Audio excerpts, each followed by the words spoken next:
লিখেছেন পুরো পেজে 2-4টা লাইন। যিনি খাতা কাটবে উনাকে আপনি কি গাধা মনে করেন? ইনি কি, আপনি কি লিখছেন আর ওনারা কি লিখছে, কিভাবে আপনি পেজ ভরিয়ে সামনে চলে গেছেন? এ এ যারা খাতা কাটছে তারা তো এক্সপার্ট, তারা খাতা তার সামনে 1000 খাতা। আসসালামু আলাইকুম। লিখিত পরীক্ষার খাতা উপস্থাপন কিভাবে করবেন এই ব্যাপারটা নিয়ে একটু কথা বলি। এই ব্যাপারটা স্বাভাবিকভাবেই, যেহেতু আমাদের 900 মার্কসের একটা রিটেন পরীক্ষা এবং কোয়াইট কম্পিটিটিভ একটা এক্সাম, এই এক্সামটাতে নিজেকে গতানুগতিক এক্সামিনি গুলো থেকে আলাদা করবার জন্য যত উপায় আছে সব উপায় অ্যাপ্লাই করবার চেষ্টা করা একজন কনসাস ক্যান্ডিডেট হিসেবে কিন্তু আপনার উচিত। এই যে আপনার এক্সাম স্ক্রিপ্ট, এই যে খাতার উত্তরপত্র আপনি কিভাবে উপস্থাপন করবেন এই ব্যাপারটা নিয়ে একটু কথা বলি। আপনার অর্থাৎ খাতাটাতে মার্জিন কিভাবে করা দরকার, লেখাগুলো কিভাবে করলে আপনার লেখা সুন্দর হবে, যদি আপনার হ্যান্ড রাইটিং ভালো না হয় তাহলেও পরে আপনার খাতা উপস্থাপনার ক্ষেত্রে কোন বিষয়গুলো খেয়াল রাখলে পরে আপনার উপস্থাপন বা আপনার স্ক্রিপ্টের প্রেজেন্টেশনটা অনেক বেশি ডিফারেন্ট হয়ে উঠবে। এই ব্যাপারটা নিয়ে প্র্যাকটিক্যাল কিছু খাতা স্ক্রিপ্ট দেখিয়ে আমি আপনাকে দেখাচ্ছি। এখানে খেয়াল রাখতে হবে, এই যে আমাদের এই যে খাতাগুলো, এগুলো হচ্ছে আমাদের এই যে 41st ব্যাচের রিটেনের মডেল টেস্টের খাতা। দেখুন আমি কয়েকটা খাতা দেখাই, এখানে ভ্যারাইটি, এবং লাস্টে আমি আপনাকে দেখাবো কি কি কাজগুলো করলে আপনার লেখাটা ইফেক্টিভ শুধু নয়, লেখাটা ডিফারেন্ট এবং সুন্দর হবে। উপস্থাপন একটা ব্যাপার আছে, এই জন্য আমরা একটু দেখি প্র্যাকটিক্যালি। মনে করুন এটা একটা খাতা, এই খাতাটাতে যে লেখনীগুলো আমরা দেখতে পাচ্ছি, দেখুন ইনি লিখেছেন জাস্ট এখানে একটা প্যারা, এখানে লিখেছেন, আশেপাশে কোনো মার্জিন নেই। একটা খাতা আমরা দেখলাম, আমি অনেকগুলো খাতা দেখাবো যেন আপনারা আসলে আপনার what exactly should you do আমি আপনাকে বোঝাতে পারি। আরেকটি স্ক্রিপ্ট, এই স্ক্রিপ্টটা আপনি দেখতে পাচ্ছেন ইনি প্যারা প্যারা করে লিখেছেন। এই যে এখানে আলাদা আলাদা আলাদা আলাদা লেখা মোটামুটি আছে, এনারও মার্জিন নেই। আচ্ছা, মার্জিন থাকলে কি হবে, না থাকলে কি হবে, এবং লেখা কোনটা কিরকম একটু আমি দেখাই। দেখুন লেখা লিখেছেন, ইনার মার্জিন আছে এবং চতুর্পাশে ইনি মার্জিন করেছেন। তারপরে আরেকটি স্ক্রিপ্ট আমরা দেখি, আমি দেখাচ্ছি। দেখুন লিখেছেন, দেখেন অনেক অনেক বেশি স্পেস রেখেছেন, কোনো মার্জিন নেই। এই পৃষ্ঠাটা দেখলাম, পরের পেজ দেখি, পরের পেজে দেখতে পাচ্ছি একইভাবে খুব কম লেখা দিয়ে ইনি ওনার পেজটা শেষ করেছেন। খাতের অক্ষর এবং লেখা সুন্দর, কিন্তু উপস্থাপনায় গ্যাপ, এবং গ্যাপটা কোথায় আমি বলছি। দেখুন আরো খাতা দেখি আমরা, এখানে কয়েকশো খাতা আছে। দেখুন এই খাতাটা, হ্যাঁ ইনি মার্জিন করে নাই, কিন্তু লেখাটা ভালো। লেখা ভালো হওয়ার মধ্যে যে ব্যাপারগুলো আপনি খেয়াল করবেন, দেখুন এই যে এই শব্দ এই শব্দ এই শব্দ এই শব্দ এই শব্দ, অর্থাৎ ওয়ার্ড গুলোর মাঝখানের যে স্পেস গুলো, এই স্পেস গুলোর মধ্যে এনার ইকুয়ালিটি আছে। আবার দুই লাইনের মাঝখানে যে স্পেস, এই space space space space equality আছে। এতে করে এই প্যারার মাঝখানে যে স্পেসটা একটু বড় আছে। সব মিলিয়ে পুরো পেজটাকে দেখতে কম্পারেটিভলি আগের খাতাগুলোর তুলনায় দেখতে একটু বেশি সুন্দর মনে হচ্ছে। তবু এটা একেবারে সুপার ডুপার খাতা নয়। আরো দেখি, যেমন দেখুন এই যে একটা খাতা, ইনার হ্যান্ড রাইটিং হচ্ছে মিডিয়াম মানের, আহামরি ভালো না আবার খারাপ না, কিন্তু রিডেবল, আন্ডারস্ট্যান্ডেবল। এই যে ইনি পয়েন্ট লিখে আন্ডারলাইন করেছে একটা প্যারা, আবার দ্বিতীয় প্যারা, এখানে ইনি মার্জিন নাই, ইনার লেখা এখানে একবার এখানে উঠে গেছে, একবার এখানে ডুবে গেছে। এই যে ব্যাপারগুলো এখানে এরকম আছে। তাহলে গতানুগতিক ভাবে আমরা আমাদের যে উপস্থাপনগুলো আমরা দেখলাম। এবার এই যে খাতাটা উপস্থাপনের জন্য আপনার কি করণীয় এই ব্যাপার দিয়ে কিছু কথা বলে আমি আরো কিছু খাতা দেখাচ্ছি। প্রথমে আমি স্ক্রিন শেয়ারে গিয়ে আপনাকে দেখাই একটি স্ক্রিপ্ট সুন্দর করবার জন্য যে সকল বিষয় আপনার দরকার, তার মধ্যে হতে গুরুত্বপূর্ণ কয়েকটা বিষয়। প্রথম বিষয় হলো খাতার মার্জিন কি আমি করব? মার্জিন আমরা বিসিএস রিটেন পরীক্ষা যখন দিচ্ছিলাম, তাহলে আমাদের কোশ্চেন দেওয়ার আগে আমাদের পর্যাপ্ত সময় থাকে, এই জন্য পরে যদি আমরা চাই আমরা মার্জিন করে নিতে পারি। মার্জিন না করলে যে আহামরি আপনার স্ক্রিপ্ট অসুন্দর হবে ব্যাপারটা তা নয়, কিন্তু এই যে যুদ্ধের মতো কষ্ট করে, অর্থাৎ আমরা যেখানে আমাদের ইনফরমেশন ইনসারশন দিকে আমাদের ব্রেইনটা একেবারে বিদ্যুৎ গতিতে কাজ করে, ওই সময়ে লাইন বাঁকা হয়ে যাওয়া, তারপরে আপনার যে এই যে এই সাইডে এই সীমানার বাইরে যাবে না, এই ব্যাপারগুলো খেয়াল রাখা অনেক সময় সমস্যা হয়ে যায়। এই জন্য মেইন স্ক্রিপ্টটাকে আমরা চাইলে এই মার্জিন করে নিতে পারি। আর যদি মার্জিন করি তাহলে আমার এই যে মেজারমেন্টটা হবে এরকম, আমি জাস্ট একসাথে ব্যাপারটাকে দেখানোর জন্য যেটা হবে সেটা হচ্ছে, মনে করুন আমি ওয়ান পেজ ভিউ দিচ্ছি, ওয়ান পেজ, তাহলে সিঙ্গেল পেজ যখন আপনি দেখবেন, এই যে দেখতে পাচ্ছেন এখানে আমরা টপ অফ দ্য পেজ হচ্ছে যে 1 ইঞ্চি রাখবো, এই সাইডে আমরা 1 ইঞ্চি রাখবো, এখানে হাফ ইঞ্চি, এখানে হাফ ইঞ্চি, অর্থাৎ এই যে এই হাফ শব্দটা এটা এখান থেকে এদিকে চলে আসছে, আমি জাস্ট একটু দেখাই, তাহলে এদিকে 0.5, এদিকে 0.5, 1 1, এটা হচ্ছে একটা আইডিয়াল বিষয়। এখন এই যে মার্জিন অবশ্যই করতে হবে ব্যাপারটা এরকম না, অনেকে খাতা ভেঙে নিয়েও এই মেজারমেন্টটা ঠিক রাখতে পারে, তাহলে এটা একটা ইনফরমেশন। এই ব্যাপারগুলো আপনাকে ডিফারেন্ট করে দেবে অবশ্যই। এবার আসুন আপনার লিখন উপস্থাপনের যে ব্যাপার, এই ব্যাপারগুলোর মধ্যে কয়েক ধরনের লেখা আমি এখানে রেখেছি এবং আপনারা কম্পেয়ার করে আমরা দেখবো। এখন আমি মাল্টিপল পেজ দিয়ে দিচ্ছি। এখন দেখুন এখানে আমি দুইটি পেজকে পাশাপাশি যখন রাখবো তাহলে আমাদের কিরকম দেখাচ্ছে একটু দেখি আমরা। হ্যাঁ, এই যে দেখুন এখানে এই যে 5 নং প্রশ্নের উত্তর, এই অংশটা আমরা প্রথমে দিলাম, তারপরে এই যে একটা পয়েন্ট দিয়ে আমার লেখাটা শুরু হয়েছে, এই পয়েন্ট বা শিরোনাম যেখানে শেষ, এখান থেকেই আমার এই লেখাটা শুরু, এবং এদিকে এসে এই যে এই জায়গার সাথে এই জায়গা এখানে একটা ইকুয়ালিটি আছে, আবার এখানে এসে প্যারাটা শেষ, এই প্যারার সাথে এই প্যারার মাঝখানে একটা গ্যাপ রেখেছি, এটা কমপক্ষে 2 লাইন বরাবর। তারপরে আরেকটি পয়েন্ট আমরা দিলাম, দেখুন এই পয়েন্টের স্টার্টিং সমান, আবার এই পয়েন্টের স্টার্টিং এবং এই পয়েন্টের স্টার্টিং এর মধ্যে এখানে একটা ইকুয়ালিটি রাখলাম।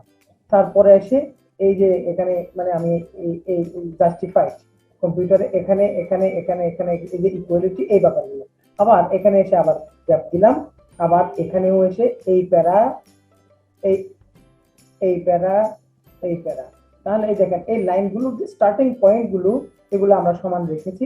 আবার অনুরূপভাবে এখানে এই যে শিরোনাম, আমাদের যে প্রতিটি পয়েন্টের শিরোনাম এই জায়গাগুলোতে আমাদের কিছু আছে। কিছু লিখনি আপনি পাবেন যে লেখাগুলোতে আপনার এরকম শিরোনামের প্রয়োজন হবে না, কিন্তু প্যারাগুলো আমরা ঠিক রাখবো। আপনি খেয়াল করে দেখুন এই একটা পেজে যখন আমি 3টি প্যারা উপস্থাপন করলাম, যেহেতু হাতের লেখা যখন হবে আমাদের সাধারণতই 2 প্যারা, অনেক সময় 3 পেজে 4 প্যারাও হয়ে যেতে পারে, এবং আমরা উপস্থাপন করব। কিন্তু আমরা দেখেন এই যে এখানে আরেকটা উপস্থাপন আমি এখানে দেখালাম, যে 5 নম্বর প্রশ্নের উত্তর, মনে করুন এখানে শিরোনামটা দিলাম, এখান থেকে শুরু করলাম, আবার একইভাবে এখান থেকে শুরু করলাম, এভাবে যে এভাবেও আমার লেখাটা সুন্দর দেখাচ্ছে। মাঝখানে একটা প্যারাকে আমি এখানে নিয়ে আসলাম, যে প্যারার মধ্যে আমি কোনো কোটেশন, কোনো টেবল, কোনো কিছু, তাহলে কোনো কিছু দেওয়ার সময় জাস্ট এখান থেকে টেবলটা শুরু করে এদিকে জায়গা রাখে না দিয়ে, যেখানে যদি আমরা এই সাইডে রাখি তাহলে আমাদের দেখেন পুরো পেজটাকে দেখতে আপনার একটা অ্যাট্রাকটিভ লুক আসছে, এই যে ব্যাপারটা। তাহলে পরে আমি একটা ধরন হচ্ছে এভাবে লিখবো, আর একটা ধরন হচ্ছে আমরা এভাবে লিখবো। আরেকটি ব্যাপার দেখে এবার খেয়াল করুন, একেবারে জাস্টিফাইড না করে 5 নম্বর প্রশ্নের উত্তর কথাটা লিখলাম, এখানে কোনো এই জায়গায় কোনো আন্ডারলাইন করা হয়নি, আন্ডারলাইন না করেই এভাবে দিয়ে দিলেন, এভাবে না। তারপরে হচ্ছে মনে করুন এখানে কোনো মার্জিন নাই, এদিক দিয়ে শুরু করলাম, তারপরে এদিকে এসে এদিকে দেখেন জায়গাগুলো এখানে এরকম, এখানে এরকম, এখানে এরকম, অর্থাৎ লাইনগুলোর মধ্যে ব্যালেন্স নাই, এই যে এভাবে। আবার দেখুন এই প্যারার সাথে এই প্যারার মাঝখানে এখানে এই জায়গাটাতে এই জায়গাটাতে আমরা একটা গ্যাপ রেখেছি, এখানে গ্যাপটা আছে, কিন্তু এখানে এসে এখানে আবার কোনো গ্যাপ নাই। তাহলে পরে এই ধরনের এলোমেলো লেখা যদি আমি লিখি, তাহলে পরে লিখা যা লিখেছি তা কিন্তু একই লিখা, কিন্তু ওই যে আমার উপস্থাপনার মধ্যে সমস্যা, এই যে আপনি মার্জিন না করে এখানে লিখেছেন, দেখুন একই লেখাগুলোকেই আমি 3টি পেজে উপস্থাপন করেছি। আমি আবারও একটু একাধিক পেজ একসাথে দেখাই। হ্যাঁ, তাহলে পরে 3টি পেজে উপস্থাপনের ক্ষেত্রে দেখেন এই পেজে এখানে অনেকটা জায়গা রয়ে গেছে এবং লেখাগুলো এলোমেলো, এদিকে জায়গা নষ্ট, এদিকে জায়গা নষ্ট, এটা উপরে উঠে গেছে, এদিকে চলে আসছে। আবার এই পেজে দেখেন লেখাটা দেখতে কত সুন্দর লাগছে, এই যে ব্যাপারটা, এই যে কত সুন্দর লাগছে, এই পেজের সাথে এই পেজের আপনি একটা কম্পারিজন দেখেন, তাহলে পরে আপনি নিজেই বুঝে যেতে পারবেন। আমি প্র্যাকটিক্যাল আরো কিছুখানে দেখাচ্ছি, অথবা এই পেজটা কত সুন্দর দেখাচ্ছে। আরো একটা পেজ দেখেন আমরা যে কাটছি, একই লেখাগুলো যখন কোনো মার্জিন ছাড়া গতানুগতিকভাবে লিখলাম আর লিখলাম, এভাবে লিখি, এদিকে এলোমেলো, এদিকে এখানে গায়ে উঠে গেছে, এই কর্নার থেকে এই কর্নার, এবং এখানে পুরোপুরি জায়গা রয়ে গেছে কত। তাহলে পরে এখানে আপনাকে অতিরিক্ত খাতা দেওয়া, এই ব্যাপারগুলো উপস্থাপনার এই জায়গাগুলোতে অবশ্যই আমরা কার্যক্রম রাখবো না। এবার আমি আপনাকে কয়েকটা সিক্রেট বলি। লেখা সুন্দর করবার জন্য আপনার লেখা একেবারে এই যে কম্পিউটারের মধ্যে এরকম প্রতিটা অক্ষর এটা স্ট্যান্ডার্ড হতে হবে ব্যাপারটা এরকম না, কিন্তু আপনার লেখা হতে হবে রিডেবল, লেখা হতে হবে পাঠযোগ্য, এটা যেমন খেয়াল রাখতে হবে। পাশাপাশি লেখা সুন্দর করবার জন্য যে ব্যাপারটা আপনাকে অবশ্যই খেয়াল রাখতে হবে সেটা হচ্ছে, দেখুন এই যে আমি একবার বলেছি অলরেডি, এই দুই শব্দের মাঝখানে যে গ্যাপগুলো, এই যে এক ওয়ার্ড, দুই ওয়ার্ড, তিন ওয়ার্ড, এই যে ওয়ার্ড গুলোর মাঝখানে যে গ্যাপগুলো, এগুলোর মধ্যে একটা ইকুয়ালিটি রাখবেন। এক লাইন দুই লাইনের মাঝখানে গ্যাপ রাখবেন। মনে করেন একটা প্যারা লিখছেন, এই লাইনের সাথে এই লাইনের যে গ্যাপ, তার তুলনায় এই লাইনের সাথে এই লাইনের গ্যাপ যদি বেশি হয়ে যায়, আপনার লেখা কম সুন্দর হবে। তাহলে জাস্ট অক্ষরগুলো স্পষ্ট রাখবো এবং এই ব্যাপারগুলো। তাহলে এই যে পরীক্ষা, আমরা এখানে পরীক্ষা দিচ্ছি, পরীক্ষা দেওয়ার সময়ে আমাদের উপস্থাপনা যেমন ইনি ইনি একটা চিত্র আঁকেছেন, তাহলে চিত্রটা আঁকলে এরকম দায়সারা ভাবে চিত্র আঁকার কোনো দরকার নেই। চিত্রটা আঁকবার সময় একটু যদি কনসাস হতাম, ব্যাপারটা কোনো ব্যাপার না, জাস্ট কলমটা ধরবার সময় একটু কেয়ারফুলি ধরে যদি একই সময় ব্যয় করেও আমরা এই গ্রাফটাকে অনেক বেশি সুন্দর করে তুলতে পারতাম। দেখুন এই যে কোনো মার্জিন নেই, এভাবে এই যে এভাবে না করে আমরা অনেক সুন্দরভাবে উপস্থাপন করতে পারি। যেমন দেখুন তিনি লিখেছেন জাস্ট 8-9টা লাইন দিয়ে ইনি ইনার লেখাটা শেষ করে দিয়েছেন। এই যে ব্যাপারটা, আমি জাস্ট স্ক্রিন শেয়ারটা অফ করে দিয়ে আমি বড় করে দেখাই। দেখুন এই যে লিখেছেন, এরকম লেখা নাম্বার পাবেন, কিন্তু এই যে অন্য একটা লেখা, যে লেখাটা আরো অনেক বেশি তার সাথে আপনাকে কমপ্লিট করতে হচ্ছে। দেখুন লেখা দেখুন, তাহলে আমরা একেবারে ক্লিয়ারলি দেখতে পাচ্ছি এই দুইজনের লেখার মধ্যে। তাহলে ইনি পেজ বাড়ানোর চেষ্টা করেছেন, ইনি পেজ বাড়ানোর চেষ্টা করেছেন, ইনি ওটা চেষ্টা করেন না, ইনি চেষ্টা করেছেন সুন্দর উপস্থাপনা। তাহলে এই যে সুন্দর উপস্থাপন আবার উপস্থাপন দেখেন, তাহলে পরে এভাবে না লিখে এই লেখাগুলোকে যদি ইনি একই লেখাগুলো একই পেজে লিখে, লিখার সময় এই যে দুই লাইনের মাঝখানের গ্যাপগুলো কম রেখে, এখানে গ্যাপটা বেশি রেখে, এই জায়গায় গ্যাপটা বেশি রেখে তিনি কিন্তু সুন্দরভাবে উপস্থাপন করতে পারতেন, এবং দুইদিকে যদি মার্জিন থাকতো লেখাটা হতো অনেক বেশি সুন্দর। আমি মার্জিন দেখুন, তিনি কিন্তু মার্জিন করে নাই, মার্জিন কম্পালসরি বিষয়, পেন্সিল দিয়ে কালার্ড পেন দিয়ে মার্জিন করতে হবে ব্যাপারটা এরকম না, মার্জিন করে নাই, মোটামুটি একটা ব্যালেন্স আছে, হুট করে মাঝখানে পরে এখানে একটু করে বেড়ে গেছে লাইন, এই ব্যাপারটা কোনো সমস্যা না। এই কারণ এখানে একেবারে এভাবে নীতিবদ্ধভাবে মানতে হবে এরকম না। দেখুন সুন্দর উপস্থাপন, এখানে 3টি প্যারা ইনি লিখেছেন, 2 প্যারার মাঝখানে যে গ্যাপগুলো এগুলো ঠিকঠাক আছে। এই যে এভাবে আমাদের সুন্দর উপস্থাপন আমরা দেখতে পাচ্ছি। দেখুন খাতার উপস্থাপন, তিনি এই যে লিখেছেন, লেখার সময় ইনি যে বুলেট মার্কের ব্যবহার, এইগুলোর মধ্যে একটা অ্যাট্রাকটিভ উপস্থাপন আমরা দেখতে পাচ্ছি।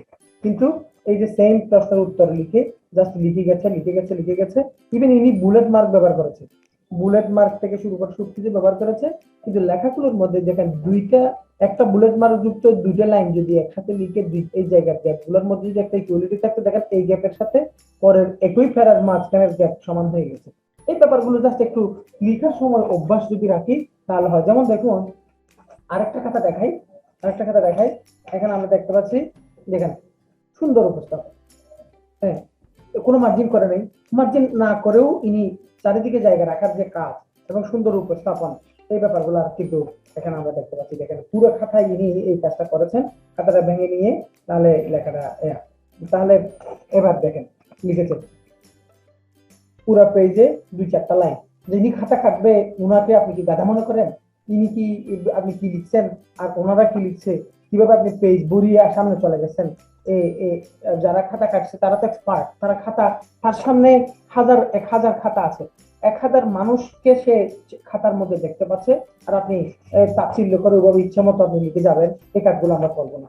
তাহলে পরে এই যে আমাদের খাতা মূল্যায়ন, আমরা কিন্তু প্রতিটা প্রশ্নে খাতা মূল্যায়ন করার সময় আমরা এখানে লিখে দিয়েছি, সাজেস্ট করে দিয়েছি কি কি ওয়ার্ড এক্স্যাক্টলি শুনিয়ে দিই, ফাইনাল পরীক্ষা আপনি কিভাবে লিখবেন। দেখুন আমি একেবারে অনেকগুলো খাতা দেখাচ্ছি, আরো আরো দেখতে পারেন। এই যে দেখেন লেখা, ওনার অক্ষরগুলো কোনো সুন্দর না, কিন্তু ইনার লেখাটা দেখতে বিশ্রী লাগে না, কারণ ইনার লেখাগুলো রিডেবল এবং ইনি প্যারা প্যারা করে জিনিসগুলোকে উপস্থাপন করেছেন।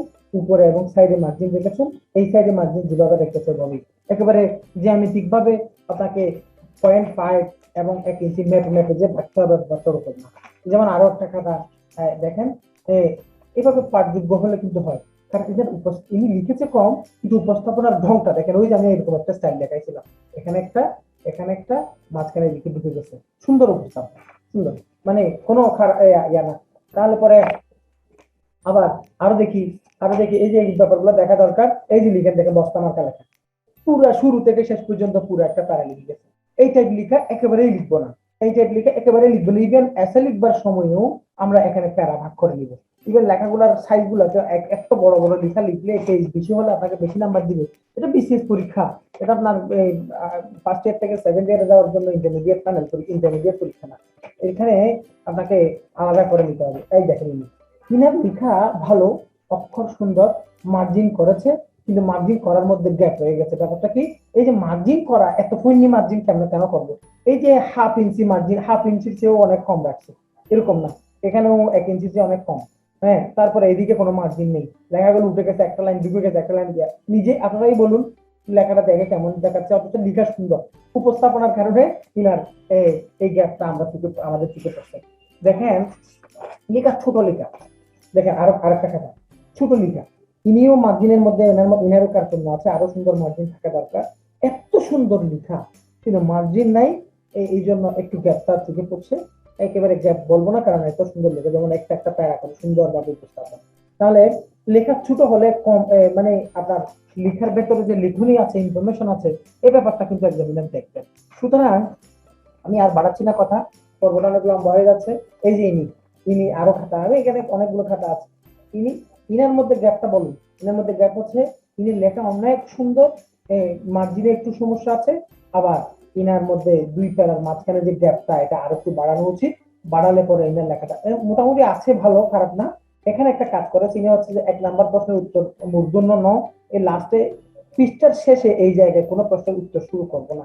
তিনি যদি এই যে 1 নাম্বার প্রশ্নের উত্তর চ, এই যে প্রথম যে এই প্রশ্নের উত্তরটা, এটাকে লেখার সময় এই যে আমি উপস্থাপনার যে ঢং দেখিয়েছি, এই দুইটা মিলিয়ে ইনি 1 পেজ উত্তরটা দিয়ে এই প্রশ্নের উত্তরটা পরবর্তী পৃষ্ঠায় শুরু করা উচিত। পৃষ্ঠার নিচে থেকে এই জায়গা থেকে 3 নাম্বারের প্রশ্ন হলো, এখান থেকে কোনো প্রশ্নের উত্তর আমরা শুরু করবো না। এই ব্যাপারগুলো ইম্পর্টেন্ট। আরো কথা আছে, যেমন এখানে খাতা আছে যারা মার্জিন করেছে জেল পেন দিয়ে, জেল পেন দিয়ে মার্জিন করবো না, মার্জিন গুলো চেষ্টা করবো আমরা পেন্সিল দিয়ে করতে। এবং এখানে দেখুন দেখানোর মতো অনেক কিছু আছে, যদি আপনাদের যদি শুনেন যারা পরীক্ষার্থী, দেখেন এখানে ইনি লিখেছে 2 নম্বর প্রশ্নের উত্তর, তারপরে 2 নম্বর প্রশ্নের উত্তর লিখে ইনার ক্যামেরায় দেখা যাচ্ছে কিনা জানি না, দেখেন ইনি প্রথম এই যে ম্যাঙ্গো ডিপ্লোমেসি শব্দটা কালার পেন দিয়ে লিখেছে, তারপরে এখানে ম্যাঙ্গো ডিপ্লোমেসি এর বৈশিষ্ট্য কালার পেন দিয়ে লিখেছে। লেখা ইনার আহামরি সুন্দর না, কিন্তু ইনি চেষ্টা করেছে, এবং লেখাগুলোর লাইনগুলো যদি একটু ঠিক থাকে তাহলে পরে ইনার লেখা অনেক বেশি ঠিক হবে। তারপরে আসুন এইভাবেই এভাবে অনেক বেশি লম্বা করবো না, আমি জাস্ট এক্সাম্পল, মানুষ একটা দুইটা দেখায়, আমি এক্সাম্পল দেখিয়েছি 30টা, তাহলে পরে আপনারা যেটা করবেন সেটা হচ্ছে খাতার উপস্থাপনার দিকে অবশ্যই ভালোভাবে খেয়াল রাখবেন। আমি শেষ মুহূর্তে আরো একবার দেখাচ্ছি, সেটা হচ্ছে এই যে এটা একটা স্টাইল, এই স্টাইলে লিখতে পারি আমরা। মার্জিনের ক্ষেত্রে খেয়াল রাখবো, এটা একটা স্টাইল, তারপরে এটা আরেকটা স্টাইল, তারপরে এই দুইটা হচ্ছে রং স্টাইল। তাহলে এবং একটা লেখা লেখার সময় মনে করেন এখানে কোয়েশ্চেন শেষ, যেমন একটু আগে দেখালাম, ইনি এই জায়গাটাতে এসে আরেকটা প্রশ্নের উত্তর শুরু করেছে। এই জায়গাটাতে গ্যাপ দিয়ে আপনি এন্ডিং সাইন ব্যবহার করবেন, অর্থাৎ এটা একটা পাংচুয়েশনের অংশ। অনেকে মনে করে এটা সুন্দরের জন্য ব্যবহার করি, সুন্দরের জন্য না। এন্ডিং মার্ক এটা একটা মার্ক, এটা একটা পাংচুয়েশন মার্ক। অর্থাৎ you have finished your question, you have finished your answer and put it down here. হ্যাঁ, এইটা এখানে দিন, এটা একটা পার্ট অফ ইউর অ্যান্সার। এটা শেষ করার পরে তারপরে হচ্ছে এই যে এরকম জাম্বার্ড লেখাগুলো লিখবো না, এবং কোন একটা লেখার মধ্যে স্পেসিফিক কোন লেখাকে এক কালারের সাথে আর কালার কলামের ব্যবহার, এই ব্যাপারগুলো আপনারা অবশ্যই শুনতে শুনতে সকলে জানেন। হ্যাঁ, সবাই ভালো থাকবেন। স্ক্রিপ্ট প্রেজেন্টেশনের যে ব্যাপারটা নিয়ে বললাম, আশা করি সবাই কাজে লাগাবেন। আসসালামু আলাইকুম।